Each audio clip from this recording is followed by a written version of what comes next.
Bem, pessoal, na sequência vamos trabalhar com vetores, né? Na última aula nós trabalhamos com algumas operações básicas, nas duas últimas aulas. Agora vamos começar com as coisas bem úteis que nós temos aí, que são os vetores, que são muito aplicados aí, né? Principalmente quando nós entrarmos na parte de programação, a gente vai precisar bastante dos conceitos de matriz e vetores, né? Bem, nessa aula eu vou tratar dos vetores, né? Algumas coisas básicas sobre vetores, como construir e tal, e na outra aula vamos falar um pouco de matriz. Bem, basicamente, o esquema de vetores, eu posso criar um vetor então da seguinte forma. Eu coloco aqui, né, 1, 2, 3, certo? Como que eu vou separar a primeira coordenada da segunda e da terceira? Só dando espaço, né? Dois espaços, e aí eu vou ter um vetor com três elementos, né? x1, x2, x3. Tá aí. Posso criar um vetor v2 também, 4, 5, 6. É o dois espaço, espaço. Isso aqui é um vetor linha, tá? Então eu criei um vetor v2, vetor linha. Posso criar também um vetor 3 aqui da seguinte forma, menos 1, espaço 3, espaço 0, ou sei lá, com mais elementos, vamos colocar aqui 7. E se eu quiser que esse vetor seja um vetor coluna, né, eu coloco ponto e vírgula. Então aqui é o primeiro elemento, né, primeira coluna, a segunda coluna, terceira coluna. Na verdade ele temos 4. Na verdade eu vou ter uma coluna, né, e aumentar a quantidade de linhas. Aqui eu estou com um vetor com uma linha e 3 colunas. O vetor V1, V2 é uma linha e 3 colunas. Aqui eu construí um vetor com uma, duas, três, 4 linhas e uma coluna. Então ele fica já no formato adequado. Eu posso fazer operações, né, com esses vetores. Então eu posso pegar o vetor 1, sei lá, vou colocar o vetor soma, vai ser igual ao vetor 1 mais o vetor 2. Tomem cuidado que o MATLAB ele diferencia letras maiúsculas de letras minúsculas. Então tome cuidado na hora de chamar aqui mais na frente um vetor que você escreveu lá atrás. Tome cuidado para usar a letra, se for maiúscula, tem que ser maiúsculo aqui também. Então eu posso tentar somar então o vetor V1 com o vetor V2, né? Então aqui ele vai somar elemento por elemento. Ele somou o primeiro elemento de V1 com o primeiro elemento de V2, segundo elemento com o segundo elemento, terceiro com o terceiro elemento. Eu posso tentar subtrair, né? Então isso aqui é o vetor V1 menos o vetor V2. Tá? Subtrair. Posso tentar fazer o seguinte, tentar multiplicar, né? Então o vetor multiplicação vai ser igual ao vetor V1 vezes o vetor V2, certo? Aí, toma cuidado na hora de multiplicar dois vetores, porque vocês não esqueçam que esses vetores na verdade são matrizes, né?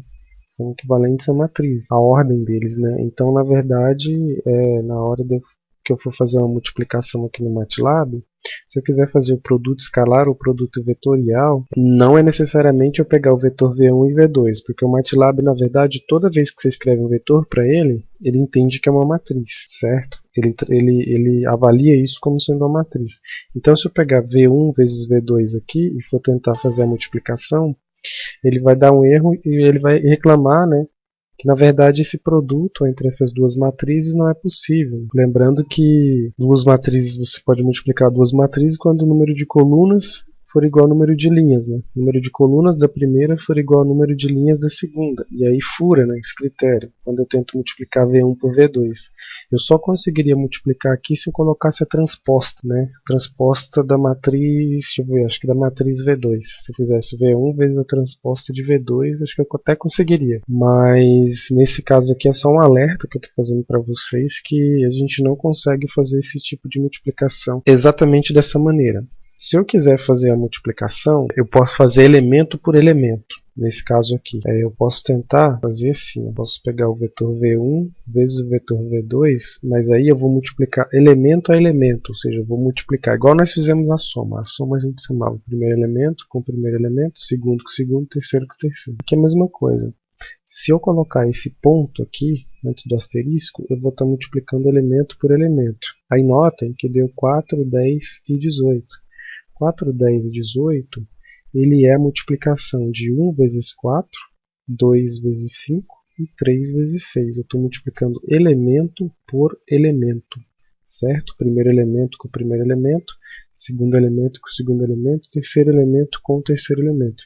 Isso aqui não é a multiplicação usual de matrizes, isso aqui é a multiplicação elemento por elemento entre duas matrizes, ou nesse caso aqui vetor, né? Então, mais para frente eu vou gravar uma videoaula, depois que eu mostrar o básico de matrizes e vetores, eu vou produzir uma videoaula explicando melhor como eu posso fazer operações, né, com essas matrizes e com esses vetores, né, os diversos tipos de operações. Aqui basicamente eu vou ensinar só os principais deles, mas no caso da multiplicação, nesta aula eu só vou ensinar multiplicação elemento por elemento. E aí na aula posterior eu ensino como fazer, por exemplo, o produto escalar entre dois vetores e o produto vetorial entre dois vetores. Então beleza, multiplicação é isso, eu vou dar um CLC aqui para limpar. Uma outra coisa interessante que a gente poderia fazer o nosso vetor V1, como ele já está armazenado aqui, que eu só limpei a tela, mas não limpei o workspace, eu posso chamar ele de volta aqui, vou chamar o vetor V2 de volta. Bem, o que eu poderia fazer aqui? Eu poderia chamar de um vetor U duas vezes o vetor V1 mais o vetor V2. Poderia fazer isso. É uma operação aí um pouco mais elaborada. Então vai dar 6, 9 e 12. Eu poderia fazer também duas vezes o vetor V1, né? Vou chamar aqui de vetor C. Isso é igual a duas vezes o vetor, sei lá, V2 menos 10 vezes o vetor V1, também obtenho o resultado. Uma outra coisa muito interessante que eu poderia fazer aqui seria, por exemplo, eu tendo um vetor, sei lá, vetor J aqui, eu vou colocar os seguintes elementos aqui para esse vetor J. 2, 5, 7, menos 1, menos 9, tá?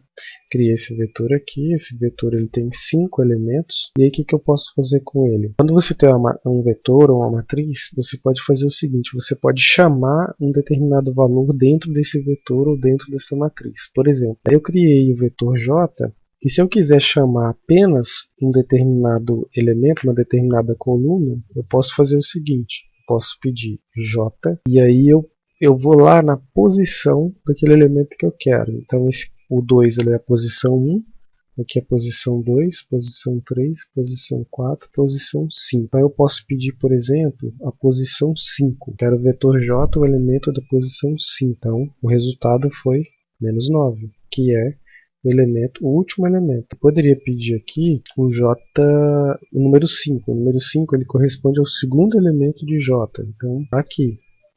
Para que serve isso? Bem, eu poderia fazer operações com os elementos lá de dentro, sem precisar pegar a matriz inteira. Eu quero só um determinado elemento, só uma determinada coluna, eu vou lá e peço só aquela determinada coluna.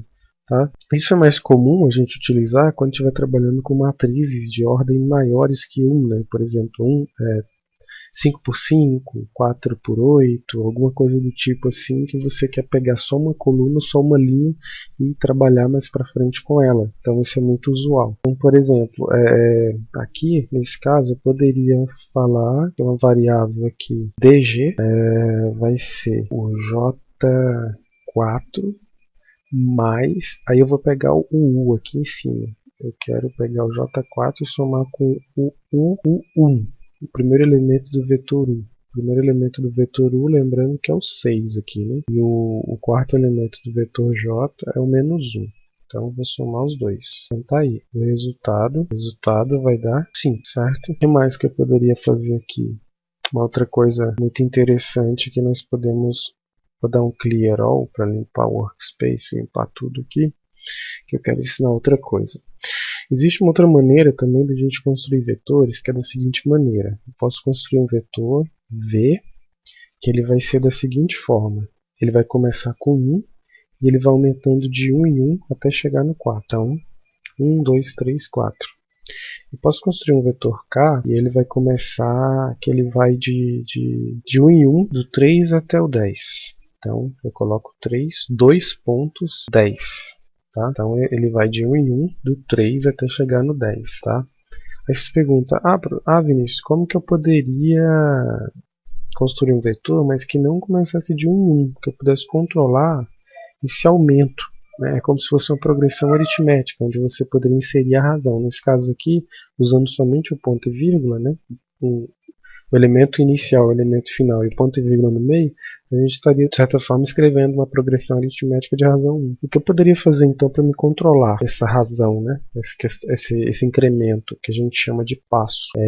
A gente pode controlar o passo da seguinte maneira. Você vai escrever aonde começa, por exemplo, vai começar no 1, a minha sequência, vai aumentando de 1 em 1 e vai terminar no número 8.